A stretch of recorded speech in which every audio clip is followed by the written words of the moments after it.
food stamps for soda. It's May 23rd, 2025, and these are your headlines.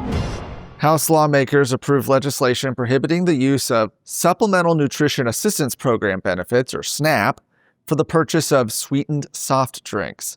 Senate Bill 379 defines sweetened soft drinks as a non-alcoholic beverage made with carbonated water that contains 5 grams or more of added sugar or artificial sweeteners.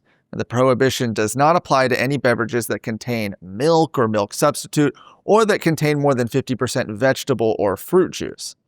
Authored by Senator Mays Middleton, the version originally passed in the Senate earlier this year included candy, cookies, chips, and energy drinks.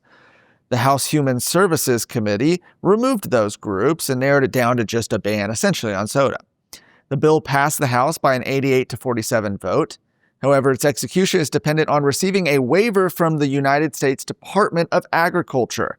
Well, just last week, Governor Greg Abbott sent a formal request for a waiver to U.S. Secretary of Agriculture Brooke Rollins to be able to prohibit the use of SNAP benefits to purchase sweetened drinks and candy. Lawmakers have also moved closer to cutting the size of severance payments that school districts can give superintendents without incurring a penalty, saving tax dollars meant for educating students. Now, these payouts have been skyrocketing in recent years, along with superintendent salaries, all at taxpayer expense, even as school districts claim to be underfunded.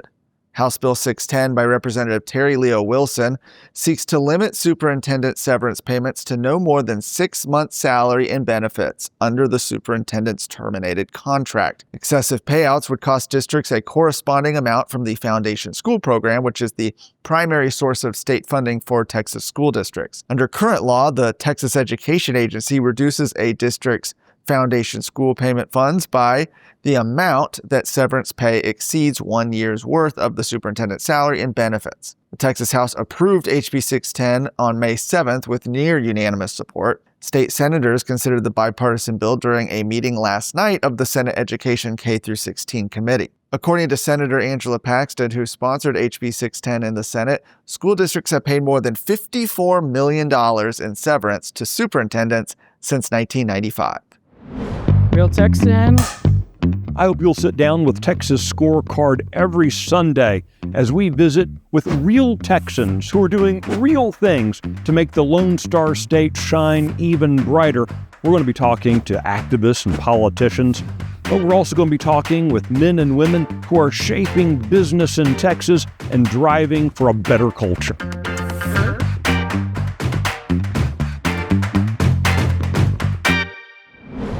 Last up, with just days left before the Texas House deadline to pass Senate bills, a group of Republican lawmakers gathered for a press conference this morning to sound the alarm that some conservative priorities are at risk of dying unless leadership acts quickly. Their chief concern, Senate Bill 2880, the Women and Child Protection Act, which would allow private civil lawsuits against those who distribute abortion-inducing drugs. Now, at the time of the press conference this morning, the bill was stuck in the House State Affairs Committee. It had been for nearly a month. But just hours later, it was voted out and sent to the Calendars Committee. Mitch Little said we need to end the use and distribution of medicated abortions in Texas. He said most Texans don't really understand. You're 10 times more likely to die from a medicated abortion than you are from a surgical abortion.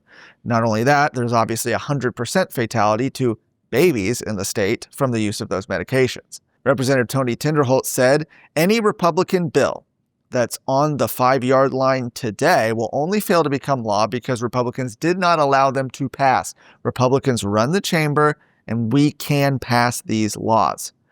Those lawmakers also called attention to several other Senate bills awaiting action, including SB 1065 to prevent gun bans in publicly owned spaces like the State Fair, SB 16 requiring proof of citizenship to vote, and Senate Bill 315 giving Texans rights over their DNA. The House is currently scheduled to meet over the weekend and into Memorial Day. For more of today's stories, go to TexasScorecard.com.